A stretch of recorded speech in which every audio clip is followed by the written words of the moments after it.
बिस्मिल्लाहिर्रहमानिर्रहीम। अस्सलाम वालेकुम। कैसे हैं नाज़रीन? उम्मीद करती हूँ बिल्कुल खैरियत से होंगे।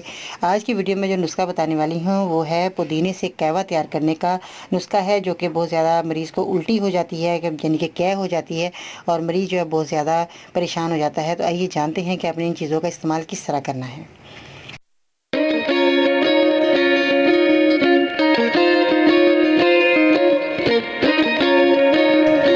जी तो नाज़रीन, आज की इस वीडियो में बहुत ही अच्छी वीडियो है, जिसमें आपने मेरी वीडियो के एंड तक देखना है, सुनना है। और बहुत ही ख़ास वीडियो है, क्योंकि बहुत ज़्यादा लोगों को वो क्या आ जाती है, कोई भी चीज़ खाते हैं या नहीं खाते फिर भी जो है उनका दिल ख़राब होता रहता है और उल्टी होना शुरू हो जाती है। तो आपने क्या करना है कि किन चीज़ों का इस्तेमाल करना है। इसमें बहुत ही आसान चीज़ें आपके किचन में मौजूद हैं। अनारदाना आपके किचन में मौजूद है। अगर आपका अनारदाना इस तरह का भी रखा हुआ है जैसे होता है, तो ये अगर अनारदाना आपको कोई नहीं मिलता तो आपके घर में मौजूद है अनारदाना, इस तरह का भी हो जाए पड़ा हो तो कोई बात नहीं है। इसकी जो है खसूसियत बहुत ज़्यादा अहम है, क्योंकि ये जो है अनारदाना अगर जैसे भी बहुत ज़्यादा कलर इसका अच्छा होता है, तो लोग कहते हैं ये वाला कलर जो आप देख रहे हैं ये ख़राब हो गया है। नहीं, ये ख़राब नहीं होता। आपके किचन में मौजूद हो, अगर रखा हुआ है तो कोई बात नहीं, आप इसको इस्तेमाल में ला सकते हैं, आपको फेंकना नहीं है। तो ये अनारदाना आपने इस्तेमाल करना है। बाज़ लोग जो कहते हैं कि जी बहुत अच्छा जैसे अनार का रंग होता है वैसे अनारदाना होना चाहिए, ये पुराना अनारदाना भी होता है, वो भी फ़ायदेमंद ही होता है। तो ये आपने अनारदाना ले लेना है और इसके बाद आपने पुदीने की पत्तियां ले लेनी है। पुदीने की पत्तियां देखें, मैंने जो है चटनी बना ली, आज मैंने इस्तेमाल कर लिया। तो ये थोड़ा सा था, मैंने कहा चले दिखा दें।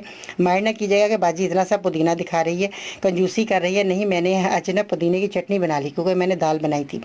तो ये जो है आपने पुदीने का इस्तेमाल करना है। ताज़ा पुदीने की पत्तियां आपके पास मौजूद होनी चाहिए। मेरे पास जो है रखा हुआ थोड़ा सूख गया है, तो ताज़ा पुदीने की पत्तियां आपने ले लेनी है। ये जो है जो नुस्खा आप इस्तेमाल करेंगे ये आपका बलगम भी ख़त्म करेगा।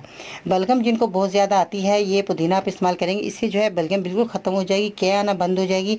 और इसमें आपने जो उसी वक्त आपको इसका असर मिलेगा, आपकी कै जो है मतली है वो रुक जाएगी। और पुदीने के पत्ते जो है अपने 6 ग्राम ले लेने हैं, यानी कि आपने जो है ताज़ा पुदीने के पत्ते हों आपके पास। अनारदाना आपने 1 तोला ले लेना है, 10 तोले पानी में आपने, यानी कि अगर आप इन चीज़ों का इस्तेमाल जैसे मैंने बताया इस्तेमाल करते हैं, तो इसमें आपने पानी के अंदर इसको जोश दे देना है। जब ये अच्छी तरह से जोश आ जाए तो इसके बाद आपने मरीज़ को जो है पिलाना है। फ़ौरी आप देखेंगे फ़ायदा होना शुरू हो जाएगा। तो ये बहुत ही फ़ायदेमंद नुस्खा है, बहुत ही उम्दा है और घर की चीज़ें हैं, इसमें कोई ऐसी चीज़ें नहीं जो कि आपको नुकसान देंगी।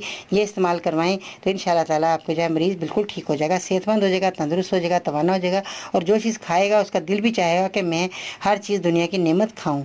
तो ये आपकी उल्टियाँ ना बंद हो जाएगी। ये इस्तेमाल करवाएं, हर बच्चे बड़े बूढ़े को सबको इस्तेमाल कर सकते हैं। तो ये घर की चीज़ें इस्तेमाल करें, बाहर की चीज़ों का इस्तेमाल करना बंद कर दें, दवाइयाँ इस्तेमाल करना बंद कर दें। और दवाइयाँ जो हैं बहुत ज़्यादा साइड इफ़ेक्ट छोड़ कर जाती हैं। इन घरेलू चीज़ों का इस्तेमाल करें, फ़ौरी फ़ायदा हासिल करें। तो इसके साथ ही बाजी पर इनको इजाज़त दीजिएगा। इंशाल्लाह ताला फिर मिलते हैं नई वीडियो में, तब तक के लिए अल्लाह निगहबान।